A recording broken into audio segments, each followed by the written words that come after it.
In her office, bathed in the spring sunlight, Linda Wilson looked at her wedding photograph. There it was on her desk, that moment from 5 years ago that should have been filled with happiness. But in the picture, there was an unnatural shadow. Her parents' smiles barely concealed their dissatisfaction, a feeling that still weighed heavily on her chest today. In the photo, she wore a pristine white wedding dress, nestled in Michael's arms. It should have been a joyous moment, but her parents' subtle expressions managed to ruin everything. She grew up with her sister in a quiet residential area in the suburbs of Hartford, Connecticut, but those memories were far from peaceful. Kathleen will surely find a job helping people. She recalled her mother's voice praising her sister, as if it were yesterday. The comparisons began in childhood and over time became her daily reality. Even when she surpassed her sister academically, her parents continued to focus all their attention on Kathleen. Even at Christmas, Kathleen's gifts were always opened first. "You're smart, so you'll be fine, but Kathleen needs special attention," her father would say with the same indifferent tone. Even the day Linda got the best grades in her class, the conversation quickly turned to Kathleen's new volunteer work. At her high school graduation, while her parents proudly boasted about her sister's cheerleading activities, Linda was giving the farewell speech. She learned to smile silently and suppress her emotions, but she forged her own path. She graduated with honors from a prestigious university and built her career at a pharmaceutical company meeting. Michael, an investment analyst, showed new possibilities in life. On her wedding day, at her parents' colonial house built in the 80s, while she was taking care of the last details of the ceremony, her mother made a casual but hurtful comment. "When Kathleen gets married, we'll have to do something bigger. Maybe at that nice hotel near West Farms Mall." Michael hugged her gently, seeing how those words hurt her. "Don't worry about it, let's start our new life together," he said. The warmth of his hands and the tenderness in his voice are still etched in her memory. 5 years had passed. Interactions with her family were reduced to obligatory calls a couple of times a year and occasional emails. The Sunday brunch tradition faded away. Her parents' emails invariably spoke of Kathleen's accomplishments as a nurse at Memorial General Hospital, boasting about her vocation to help others. But Linda's promotions at the pharmaceutical company were minimized. Kathleen helped so many patients today. She truly found her purpose in life. Linda could only respond with formal emails. Instead, she took refuge in her work as compliance department manager at FMCO Incorporated. Her judgment was always precise and sensible. Her ability to make decisions without being swayed by emotions was, ironically, something she had learned from her family. The Starbucks latte on her desk was getting cold. The sunlight streamed warmly through the window of her office in that modern glass and steel building. Linda looked away from her wedding photo and back to her computer screen. She took a sip of her now lukewarm coffee. The bitterness that flooded her mouth seemed like a bad omen. On the screen, her Facebook feed appeared, as always, during a break between meetings. She scrolled distractedly through posts from family and friends. Her finger kept scrolling until it suddenly stopped. "A new life has been born at Memorial Hospital. Our little angel Emma." Linda's eyes fixed on the name of the person who posted it. Kathleen Anderson, her sister's name. The photo showed Kathleen holding a baby in a hospital bed. Unlike her flashy personality, this time she had an unusually sweet expression. On either side of the bed, her parents beamed, celebrating the birth of a new life. Her mother had tears in her eyes, and her father wore an expression of pride. But Linda's eyes weren't on them. They had fixed on something at the edge of the photo. On the nightstand next to the hospital bed was a designer black leather wallet, a luxury item, the one she had given her husband for Christmas. And right next to it, an unmistakable keychain, the one Michael had bought on his business trip to Las Vegas. It can't be. Her fingertips began to tremble. She checked the timestamp on the screen. The post was barely 30 minutes old. Michael was supposed to be on a business trip to Chicago. A chill ran down her spine. The office air conditioning, which she always found comforting, now felt jarring. Outside, the spring breeze scattered cherry blossom petals, but Linda's heart was frozen. Stay calm, she whispered to herself. She inhaled deeply several times. Her experience in the compliance department served her now more than ever. She had to avoid emotional reactions. She needed proof. She took out her phone and photographed the computer screen. She also saved screenshots. Post, date, time, comments, number of reactions. She recorded everything. "Oh, Linda, how unusual to see you on Facebook at this hour." The voice came from behind. Linda turned and saw her colleague Jennifer standing there. Jennifer tried to glance at the screen. Linda immediately closed the browser. "Just taking a break, I'm leaving now," she replied flatly, betraying nothing. Jennifer looked at her curiously, but didn't insist. "Congratulations. I wish you much happiness." Her fingers trembled slightly as she typed a comment on the post. She suppressed her emotions and pressed send. The message appeared on the screen. Empty, meaningless. She opened her desk drawer and pulled out a card holder. Inside, a card with the Blackstone Detectives logo, a reliable agency she had used before for corporate investigations. Linda picked up her phone and dialed the number. "Blackstone Detective Agency, good morning." "Hello. This is Linda Wilson from FMCO Incorporated." "Miss Wilson, it's been a while. How can we help you today?" "I want to request a personal investigation." After hanging up, she began to organize her desk. She needed to cancel her afternoon meetings. She opened her email and drafted a quick message to her secretary, Sarah. "Leaving early due to illness. Please reschedule my afternoon appointments for tomorrow." As she picked up her purse, she looked out the window. The spring sun was still shining brightly, illuminating the city. However, the scene seemed alien, distant before her eyes. Before leaving the office, she checked her phone one more time. The Facebook post already had dozens of likes. Messages kept popping up in the comments. Family and friends shared their joy, a joy that seemed grotesquely innocent to her. "Linda, congratulations." The voice floated coldly in the air as she entered the elevator. Her eyes instinctively dropped to her wedding ring, the symbol of the love and trust they had sworn 5 years ago. Now its shine seemed ironic. When she reached the lobby on the first floor, the receptionist greeted her with a cheerful smile. Linda returned a superficial smile and hurried out of the building. The early summer weather filled the streets of the financial district. People came and went, caught up in their own hustle and bustle. She hailed a cab and gave the driver the address of the detective agency. As the car started and the city began to flow through the window, Linda took a deep breath and strengthened her resolve. This was the beginning of the end, but also the starting point of a new life. The Blackstone Agency was on the 15th floor of an old office building downtown. She had been there several times for work-related matters, but today the feeling was completely different. When she got out of the elevator, her eyes met the worn bronze plaque at the reception desk. A woman in her 50s greeted her with a warm smile. "Mr. Blackstone is waiting for you." She was led to the meeting room, decorated with dark furniture and antique photographs, images that told the long history of the agency. "Miss Wilson, it's been a while." John Blackstone appeared in his classic navy blue suit. His gray hair and kind expression gave him an air of tranquility, almost paternal, but his eyes were sharp, reflecting years of experience. "This is a personal request." Linda got straight to the point. She showed him her cell phone screen.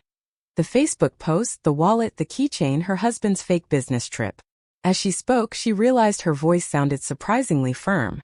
"I see." Blackstone nodded gravely. "Let's start with basic fact verification." He took out his notebook and began meticulously noting recent behavior patterns, credit card history, phone records. "Given our history of trust, I'll prioritize this investigation." He kept his word.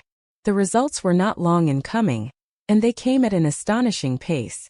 The first report was on Michael's travel records. According to his company, he was on a business trip in Chicago, but there wasn't a single flight reservation in his name. Instead, the detectives found a reservation at the Ritz-Carlton, a luxury hotel just minutes from Memorial Hospital. "We've reviewed the security cameras."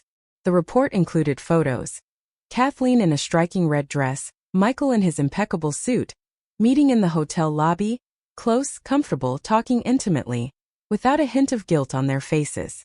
The credit card history finished telling the story. Luxury restaurants, designer stores, and most shockingly, continuous purchases at high-end baby boutiques. For the past few months, everything had been planned. "We've completed the analysis of the phone records." Blackstone slid a thick report across the table. Linda glanced at it quickly and her stomach churned as she saw the pattern. While she worked late into the night, Michael and her sister talked constantly, more than 500 calls in the last year. We also got the records from Memorial Hospital. Blackstone pulled out another file. The pregnancy was confirmed 9 months ago. Linda felt a chill run down her spine. From the beginning, she had regular checkups. Blackstone scanned the pages. The estimated due date. He paused for a second before continuing. Coincides with when Michael started his business trips. The evidence continued to mount. Purchases of a luxury stroller, rumors of getaways together to an exclusive spa, and most damningly, images from hospital security cameras of Michael accompanying her to her prenatal checkups several times. Everything was perfectly documented. With all this evidence, you'll have an advantage in the divorce mediation. Linda nodded silently. As a next step, let me introduce you to a reliable lawyer. Just then her cell phone vibrated. A new Facebook notification. More likes on her sister's post, congratulatory messages, her parents commenting proudly. Her stomach clenched when she saw a comment among the others. M. Wilson. A chill ran down her skin as Blackstone sorted the documents. He spoke softly. In my experience, most clients get carried away by emotion in these situations, but your composure is impressive. Linda gave him a bitter laugh. It's what I learned in the compliance department. Don't get carried away by emotions. Gather evidence. Follow procedure. That's all. Blackstone watched her silently for a moment. No matter how calm you are, this is a family betrayal. If you need anything, you can contact us at any time. Thank you. Linda stood up and looked out the window. Twilight was falling softly over the city, bathing it in a dim light. But she no longer saw the city with the same eyes. It's not the end, it's a new beginning. She turned to Blackstone one last time. One more request. Tell me, Linda. She took a breath. Investigate my parents too. Blackstone narrowed his eyes seriously. I think there's a good chance they knew all about this. The detective nodded calmly, as if he had already considered that possibility. The negotiation had begun. Outside, the city was full of people returning home. Linda took a deep breath. The night air brought an unexpected freshness. For the first time in a long time, her mind felt clear. She took out her phone and scheduled an appointment with the lawyer. She already had the evidence. Now it was just a matter of preparing and waiting for the moment of truth. When she got into the cab, her eyes fell on her wedding ring. That ring that now meant nothing. Her parents' house was the same as always. The perfectly manicured lawn, her mother's rose garden in full bloom, the old brass knocker on the door.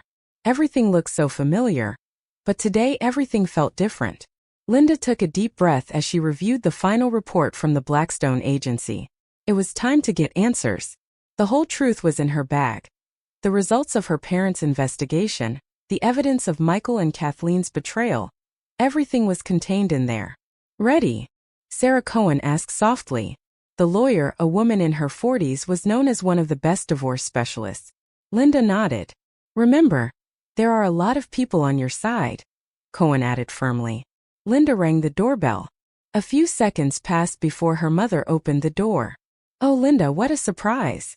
There was a slight tension in her voice. Everyone was already gathered in the living room. Her father was in his usual spot on the sofa with the newspaper in his hands. Kathleen, in a flashy post-pregnancy dress, was holding the baby.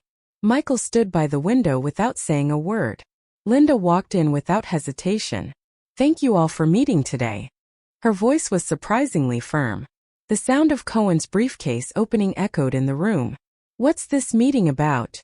Her mother asked anxiously. It's about the truth. Linda placed the documents on the table. Photos of the secret meetings at the hotel, credit card records, medical histories, messages exchanged between her parents and Kathleen. Her father's face paled. Wait, let me explain. Michael stepped forward. At first I just wanted to support her. She seemed so alone. Linda's voice barely trembled. Or were you just bored with our marriage? It's not that. Before I knew it, I was too involved. Michael looked at her desperately. Linda, I really love you. Can't we forget about it and start over? Linda let out a cold laugh. Seriously? You can say that after seeing this evidence. Kathleen stood up abruptly, handing the baby to her mother. Her gaze was defiant. Yes, I did it. I wanted to ruin your perfect life. Her mother looked at her in horror. Kathleen, no. Yes, Mom, she shouted. I was always the shadow of the older sister. The older sister is smart. The older sister is successful. The older sister is perfect. Her mother tried to stop her, but Kathleen continued. I was always compared to you. I was always the one who wasn't enough. So I decided to do the same to you. Shut up, roared her father. But there was something weak in his voice. Linda stared at him. And you, Dad? Why did you turn a blind eye? Silence fell over the room. Her mother started to cry. Then Cohen cleared her throat. Mrs. Anderson, the lawyer addressed her mother calmly. Could you tell us about your past? The color drained from her mother's face. Linda took a breath. We investigated everything. Your teenage pregnancy, your hasty marriage. Enough. Her mother cried desperately, but she couldn't stop it anymore. That's why you were obsessed with Kathleen's happy marriage, wasn't it? Linda looked directly at her. That's why at my wedding you said, we'll do something bigger for Kathleen. Tears streamed down her mother's face. I didn't want her to suffer like me. Appearances matter. Linda clenched her fists. And what about my life? Her voice cracked for the first time. What about my happiness? Her father stood up. Linda. Dad. Mom influenced you and you overprotected Kathleen, right? Linda interrupted him. But my independence was mistaken for coldness. You pushed me away and then ignored their affair, just to protect the family's image. The silence was deafening. No one could refute it. The evidence spoke for itself. Linda took a deep breath and regained her composure. Now I'll tell you the plan. Cohen took out the documents. First, the divorce mediation schedule. Linda continued in a firm voice. Tomorrow I will inform Michael's company and Memorial Hospital about their inappropriate relationship. Kathleen froze. Wait, she shouted. My job. Linda looked at her without a shred of pity. You should have thought about it before. Actions have consequences. The announcement was posted on social media just as they had planned. Linda, please, Michael pleaded. Linda didn't even look at him. I'll do it. Her voice was cold, unwavering. I demand substantial compensation, she continued, completely ignoring her husband. And also the money from the sale of my parents' house to relocate me. Her father's eyes widened in surprise. What? Yes, and believe me, in this circle, credibility is everything. The baby began to cry. Her mother rocked him silently. The portrait of the perfect family that once existed was crumbling before their eyes. Linda stood up. Let's get this over with. Cohen put the documents back in her bag without a word. Linda. Her mother called out one last time. Are you really going to be happy? Linda paused at the door and for the first time her gaze softened. This time, yes. And she walked out without looking back. Her new life had already begun. 1 year later. Spring. From the top of a glass skyscraper, Linda watched the city from her new office. 3 months had passed since her promotion to Director of Compliance at FMCO Incorporated. Her corner office still had the scent of new furniture. On her desk, a Business Week article took up a full page with the headline, Female Leader Building a New Era in the Pharmaceutical Industry. Next to the text, her photograph. The interview praised her for her innovative compliance program. Miss Wilson, preparations for the next meeting are ready, announced Jessica, her new assistant. Her previous secretary, Sarah, had been promoted to manager in another department on Linda's recommendation. Thank you, just give me 5 minutes. She stayed looking out the window. The sky was clear after the spring storm. The new leaves on the street trees shone in the sunlight. Her phone vibrated. A notification from a local news site. Former Goldman Partners analyst declines offer on West Coast. Michael's name wasn't mentioned, but Linda knew who they were talking about. Since the divorce, his life had taken a nosedive. He resigned from his company, alimony payments were high. His reputation in the industry was ruined. The last she heard, he was working at a small brokerage firm in a forgotten town, earning less than a third of his former salary. She closed the tab and opened another. Appeal rejected. Nurse loses license after inappropriate relationship. Kathleen, after being fired from the hospital and losing her career, had moved in with her parents. Life as a single mother was much harder than she imagined. Her parents, unable to bear the shame in their community, sold their house and moved to another state. For two people who prided themselves on their teaching careers, losing their credibility had been devastating. Linda exhaled slowly. Trying to keep up appearances cost them everything, she whispered. There was no regret in her voice. She opened her desk drawer and pulled out a photograph. Her wedding 5 years ago. Before, that image weighed heavily on her chest. Now it was just a distant memory. Without hesitation, she slid the photo into the shredder. She looked at her reflection in the window. Her new life was more satisfying than she had ever imagined. On weekends she attended yoga classes, something she always wanted to do. Sunday brunches with her new friends had become an unexpected pleasure. Even solo dinners with carefully selected ingredients from Whole Foods were a special treat. Ms. Wilson, it's time. Linda smiled. Let's go. She left the office with a firm step. The past was behind her. The future belonged to her. Jessica's voice pulled her out of her thoughts. Miss Wilson, it's time. Linda stood up elegantly. Today's meeting would include her presentation on the new compliance system she had developed. As she walked down the hall, several young employees greeted her respectfully. What was once a reputation for being cold had now transformed into admiration. It was worthy of her. Her phone vibrated. A notification from a dating app. Confirmation of a dinner with someone she'd matched with last week. A university professor. Their conversation had flowed naturally from the first message. Take it easy, she reminded herself, but she couldn't deny the excitement of the new possibilities. In front of the conference room door, she did a quick check. Navy blue suit, discreet but elegant pearl necklace, impeccable makeup, confident expression. She took a deep breath and entered. Good morning. Her voice was firm, confident. The spring sun streamed through the window, illuminating the gleaming glass table. Linda looked at her reflection and smiled slightly. It wasn't a smile of revenge, not quite victory. It was the calm smile of a woman who had reclaimed her life. Let's begin. Her voice resonated with confidence. This wasn't the end. It was just the beginning of a new story.